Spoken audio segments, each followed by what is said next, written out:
Hello everyone, Angular v19 was just released. Let's go through it. In the past 2 years, we doubled down on our investment in developer experience and performance. In every single release, we have been consistently shipping improvements that multiply their impact when combined together. Seeing the positive community response and increased engagement in our developer events is validating that we have been moving in the right direction. Today's release is bringing a series of improvements that will make it easier for you to deliver fast web apps with confidence. A few highlights: developer preview of incremental hydration, supporting the most performance demanding use cases, control which routes render on the client server or during a build, and resolve route parameters during pre-rendering. I think this is the uh, this is the best new change which they have come up with. I'm not sure if server side rendering was possible previously. I know part of it was possible, but it was not really recommended. And also I think there was separate framework called Angular Universal, which they were recommending.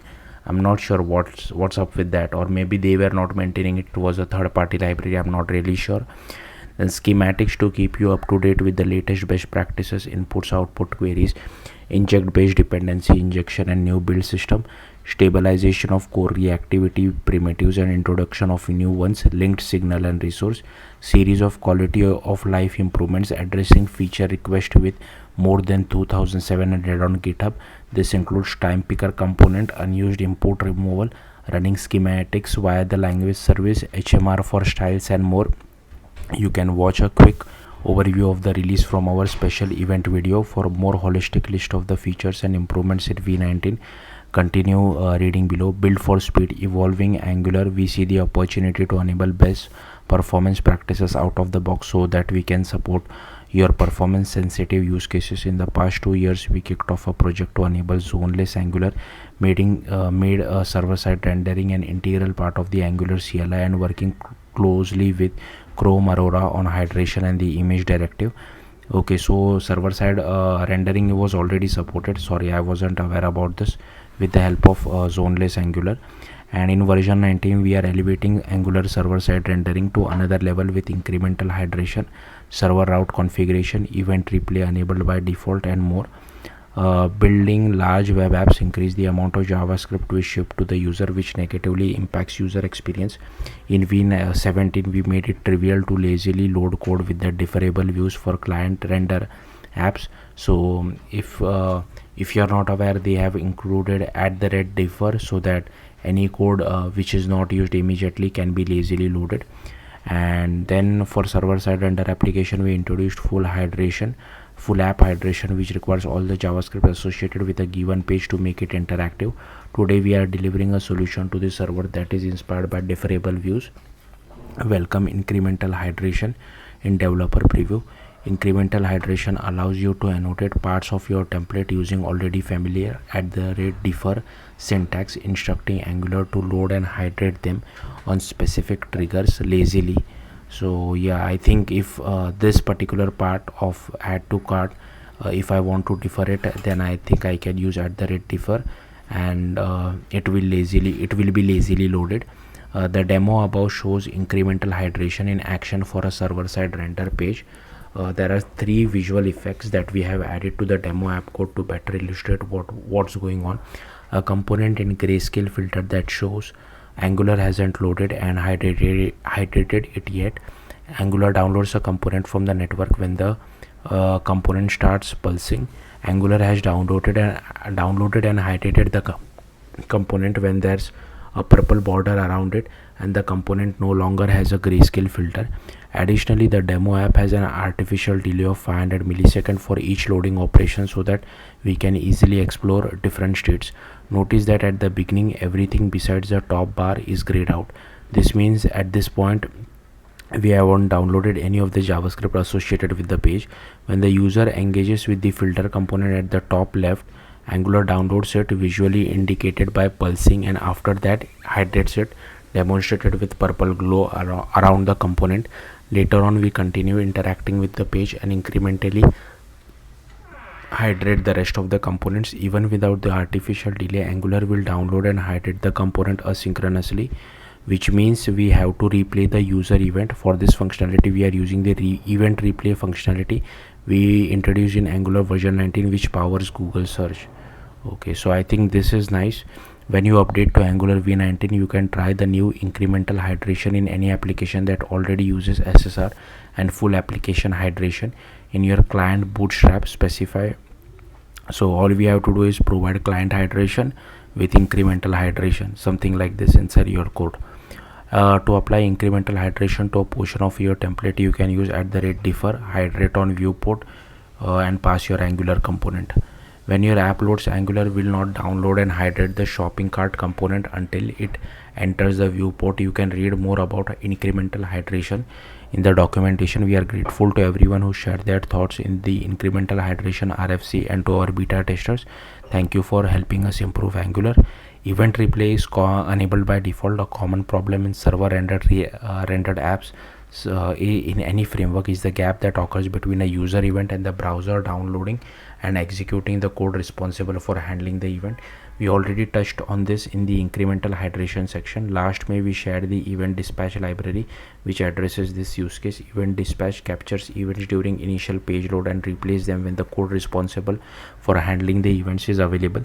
Event dispatch is the same library that the Wish team developed for Google search, and it has been battle tested by billions of users over the past 10 years. I wish they have released this pretty early because they have been using this library, this event dispatch library, for more than 10 years internally at Google. But anyways, you can enable event replay feature in your Angular by configuring your hydration provider. The result will be similar to the visualization on the GIF below. When the browser renders the app for the first time, it hasn't downloaded any JavaScript yet, which we visualize by using gray color for the UI. You can see that in the meantime the user clicks multiple items on the add to cart in the background. Event dispatch records all these events. When the JavaScript responsible for handling the click events load, event dispatch replays the event, which reflects in the number of items in the shopping cart. So yeah, something like this. The grayed out is server side rendered or deferred. Over the past 6 months, we verified that this approach works really well with Angular. Today we are graduating event replay to stable and enabling it by default for all new applications that use server side rendering. Route level render mode: when you enable server side rendering in your app, by default Angular will server side render all the parameterized routes in your apps and pre-render all routes without parameters. In v19 we provided a new interface called server route, which allows you to configure whether the individual route should be server side render, pre-rendered, or rendered on the client side. So yeah, here I think this is pretty cool. You can literally say whether this should be rendered server side, client side, or pre-rendered. In the example above, we specify that we want Angular to render the login route on the server side, the dashboard route on the client, and to pre-render all the other routes. The server route config is a new configuration file, but it composes your existing route declaration with globs, so you don't have to duplicate any routes. In the past, there was no ergonomic way to resolve route parameters at pre-render time. With the server route configuration, this is now seamless. Since Angular executes pre-render get pre-render paths in an injection context, you can use inject to reuse your business logic in the parameter resolution. This feature is now in developer preview. You can read more about route level render modes in our documentation. Server side rendering with zoneless Angular. In v18 we introduced experimental support for zoneless, which allows Angular to function without having a dependency on Zone.js. Historically, Zone.js has been a critical component in Angular's server-side rendering story, notifying the serving stack when the framework has completed rendering and the markup of the page is ready. We identified that the main reasons to wait for apps are pending request and navigation. We introduced a primitive that we use in the Angular HTTP client and router to delay sending the page to the user until the app is ready. You can experiment with both of these pages and zoneless in v19 today. In addition to this, we provide an RxJS operator which enables you to notify the serving stack that Angular is still not done rendering. When the subscription emits a new value, we will make the app stable and the serving stack will pass the rendered markup to the client. Developer experience: we have been deeply focused on enabling you to build fast apps from the start. just as important as we see making sure you develop these apps efficiently. Today we have few exciting improvements that we can't wait to share with you. Instant edit refresh with hot module replacement. Angular v19 supports hot module replacements for style out of the box and enables experimental support for template HMR behind a flag. Prior to this improvement, every time you change the style or template of a component and save the file, Angular CLI would rebuild your app and send a notification to the browser, which would refresh. Our new HMR will compile the style or template you modified, send the results to the browser, patch your app without a page refresh and any state loss. That way you will have a faster turnaround cycle and uninterrupted flow state. Hot module replacement for style is enabled by default in v19. To try HMR for templates, use ng-HMR templates equal to 1 ng-serve. To disable this feature specifically, HMR : false as a development server option, or alternatively use ng-serve -- no HMR. Standalone defaults to true. We introduced standalone defaults over 2 years ago in v14. In the last developer survey, over 90% of developers said they are using this feature. As part of v19, we are providing a schematic that will run as a part of ng update and will automatically remove the standalone component metadata property for all your standalone directives, components and pipes, and set standalone to false for all non-standalone abstraction. For more information, check out our updated guide on update.angular.dev. Thanks Matthew Rigler for this contribution. Strict standalone enforcement. To help you enforce modern APIs in your project, we developed a compiler flag that will throw an error if it discovers a component, directory or a pipe that is not standalone. To enable it in your project, configure angular.json. State of testing tools. Since we introduced experimental jest and web test runner support in the Angular CLI, we continued evaluating the space and gathering feedback from developers. In the unit testing space, we believe in real browser testing to ensure we have the same environment across testing and production. To support developers to move to the new ES build based builder in v19, we are introducing developer preview support for Karma to use the application builder by setting the builder mode option.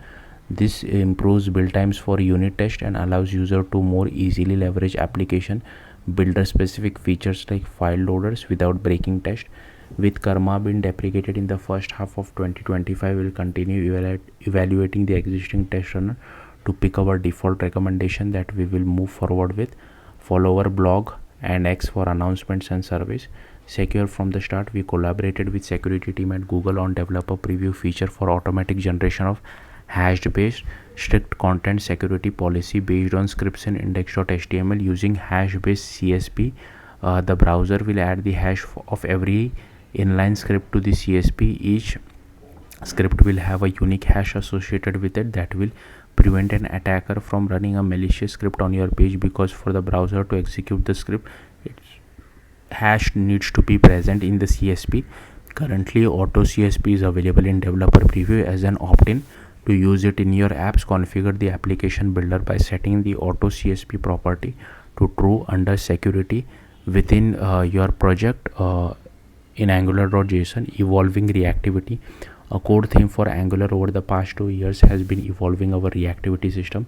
In version 19, we are excited to share a couple of new complementary APIs and stabilization of some of the fundamental reactivity APIs we introduced in previous versions, such as input, output, and view queries. Stabilization of input, output, and view queries. Over the past year, we have observed how developers are using the new input, output, and view queries API, and we graduating them to stable. To simplify the adoption of those new APIs, we developed schematics that will transform your existing inputs, outputs, and view queries. Note that the signal input are read only in contrast to traditional inputs, so you may need to migrate parts of your application manually if you are setting input values. To run all this migration at once, you can use the joint alias. You can read more about input, output, and view queries in our documentation. Modernizing your code via the language service. To make it frictionless for you to update your code to the latest API, we introduce an integration between schematics and Angular language service. When you update the Angular language service and your project to v19, you can directly update your input, queries, and more to the latest APIs directly from your code editor.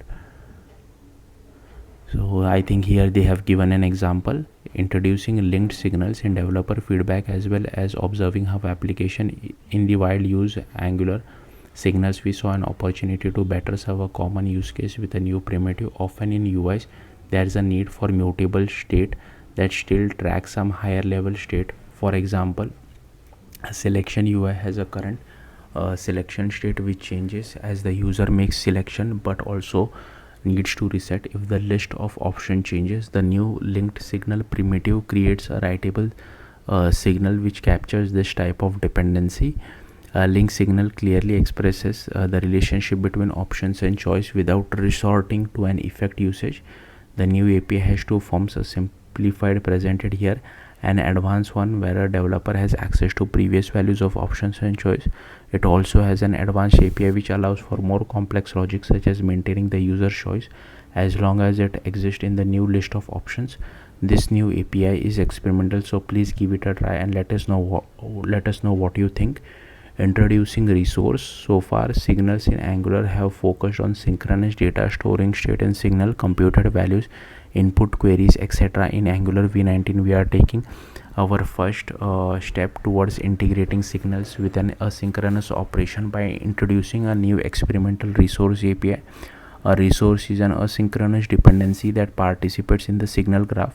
You can think of a resource as having three parts: a request function which expresses the exact request to be made in terms of signal. For example, a user resource might compute a request that depends on a user ID parameter in the current route. A loader which performs an asynchronous operation when the request changes and ultimately returns a new value. The resulting resource instance which exposes signals that communicate both the value when available as well as the current status of the resource: loading, resolved error, etc. Then here I think they have just given a sample code for the same. We are offering resource as an independent experimental API today in order to test the APIs and gain early feedback from developers. Over time, we expect to gradually incorporate support for resources more deeply into Angular, for example into the router as a form of resolver as a key part of the async story in application. Because many Angular applications today use RxJS for data fetching, we also added Rx resource to Angular core RxJS interop, which creates a resource from an observable based loader. State of the effects API. For the past couple of versions, we have been keeping effect in developer preview to observe how developers have been using them. Based on your feedback, prior to v19 we introduced a change in the timing of effect to better serve your use cases. You can read more about the change and our process evolving the API on our blog. As a core primitive in the new reactivity APIs, we want to take our time and make sure to get effects semantics right. We will keep this API in developer preview to open the door for changes if we discover use cases we haven't taken into consideration yet. State of zoneless. 6 months ago we introduced experimental zoneless support to Angular. Since then we have been iterating over the API and enhancing them, adding support for server-side rendering and improving the testing experience. We also partnered with Google Fonts team to make their application zoneless and evaluate the developer experience. The results and the ease of the transition to zoneless exceeded our expectation, but there are still a few more polishing touches we want to put in place before we move this API to developer preview. In 2025 we will continue improving zoneless. In the meantime, make sure you give it a try in your app, Bootstrap, and let us know what's your experience with it. The easiest way to create a zoneless project is using the Angular CLI ng new project name --experimental zoneless. Thanks to Angelo Parziel for community contribution. In existing application you can use the experimental zoneless provider. Bootstrap application app providers provide experimental zoneless change detection. Next, make sure you remove zone.js from the polyfill section of your angular.json file. Advancing Angular material and the CDK. Earlier this year we shipped material 3s table, which makes our material components more customizable with powerful SaaS theming API powered by design tokens. In v19 we are introducing enhancements to the theming API by making it easier to customize your components. An enhanced theming API with Material 3, we enabled you to create custom themes using component specific mixins.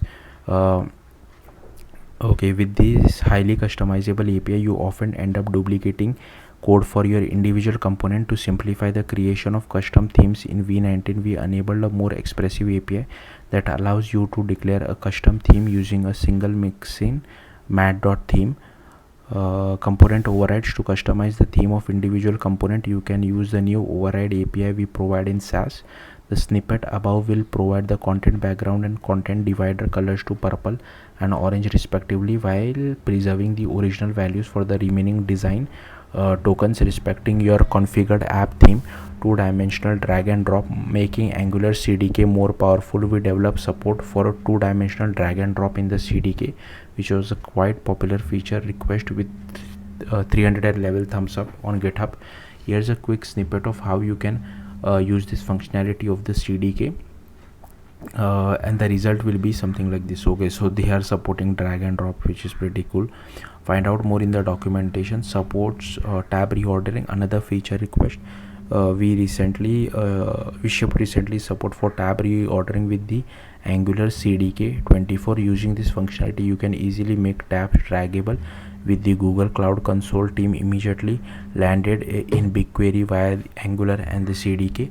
New time picker component, one of the most popular feature request with more than 1.3k thumbs ups on GitHub, has been a timer component for Angular Material. We didn't immediately implement it because there was no strict spec for it, but given the demand, we created a design which aligns with your requirements and accessibility standards and shipped it in v19. And there's more. Together with major improvements we shipped across our main themes: performance, reactivity, developer experience, standalone. We also have a slew of quality of life improvements that make it even more enjoyable to build Angular apps. Reporting unused imports and standalone components. Reporting unused imports and standalone component has been one of the most requested features with over 150 thumbs up. Starting in v19, Angular CLI will report a warning for your unused imports similar to the GIF below. Additionally, the Angular language service will highlight such unused imports and provide the functionality to auto remove them directly in your IDE or text editor. To suppress this check, you can update your angular.json. Command line environment variable declaration, the most highly requested feature in the Angular CLI repository with over 350 thumbs up, is enabling the ability to pass environment variable during build time. Starting v19, you can use the -- define flag to achieve this. Local variables and template. Over the years, we got hundreds of feature requests to introduce syntax for local variable declaration. For many years, unfortunately, we didn't have the optimal syntactical construct to do that. With the new block syntax for the built-in control flow and differable views, we designed a solution which meets the developers' need for local template variable declaration. We shipped this feature in developer preview as part of Angular version 18.1. After observing how developers are using this new syntax, we are now graduating it to stable. It works elegantly with template references and with async pipe. Evolving app with unfolding best practices. It's one of our core values to evolve your apps together with Angular and the web platform. To ensure your apps are using latest APIs and best practices, we shipped multiple improvements. Flipping the default value of standalone to true, which simplifies the metadata of all your standalone component directives and pipe. It's a migration that the CLI will automatically run when you update your project. Optimal schematic, to transform your constructor based dependency injection to inject function calls by running nggenerate @angular core inject migration. Optimal schematic that moves your eagerly loaded routes to lazy routes. Thanks to Ina Jaholari for this contribution. Optimal schematic to transform your decorator based input queries and outputs to the latest APIs. nggenerate angular core signal input migration, nggenerate angular core signal queries migration, nggenerate angular core output migration. Support new clustering API in Angular Google Map. You can find the original feature request on GitHub. Remove the protractor builder to enable a path forward with the supported A2E testing tools, and an opt-in migration that will move your project to the application builder that uses ES Build and Vite. Big thanks to the Angular community. We as developers are building a product specific to for other developers like you. We wouldn't be here without the incredible support and contribution of the Angular community. Each of you plays a vital role in shaping Angular's future. Your feedback, open source packages, and active participation in meetup and conferences helps us make Angular better every day. The knowledge you share on platforms like Stack Overflow, Discord, Reddit, Telegram, and others empowers developers worldwide. We invite you to join this vibrant community online or locally. This year alone, 10 Angular conferences were held across the globe, from Belgium, Germany, India, Israel, Italy, Kenya, Macedonia, Poland, Serbia, USA. These events are fantastic opportunity to connect with fellow developers, learn about the latest advancements, and share your expertise. Uh, if you have organized an Angular conference that's not on our list, please let us know at devrel@angular.io so we can spread the word. We would also like to thank all 247 contributors between our last two major releases who helped us shape v19. Let us continue to learn, grow, and build amazing things with Angular. On to 2025. Over the past year, we worked hard on all the features we shipped. As a part of this release, we also connected with hundreds of developers to collect your feedback and understand how we can best support you in 2025. We are in the process of going through our notes and result of our developer satisfaction survey to validate our assumptions, and a couple of core things that keep occurring again and again are around modernizing Angular's authoring experience and rethinking our unit testing recommendations. We are planning to do a thorough research in this space early next year and share our findings with you to collect feedback before making any decision. In the meantime, we'll continue putting polishing touches on our reactivity APIs, bringing incremental DX improvements across the board and evolving Angular's performance to enable you to build web apps with confidence. Thank you for helping us shape Angular, and onward to 2025. Yeah, that's it. Thank you for watching. Bye.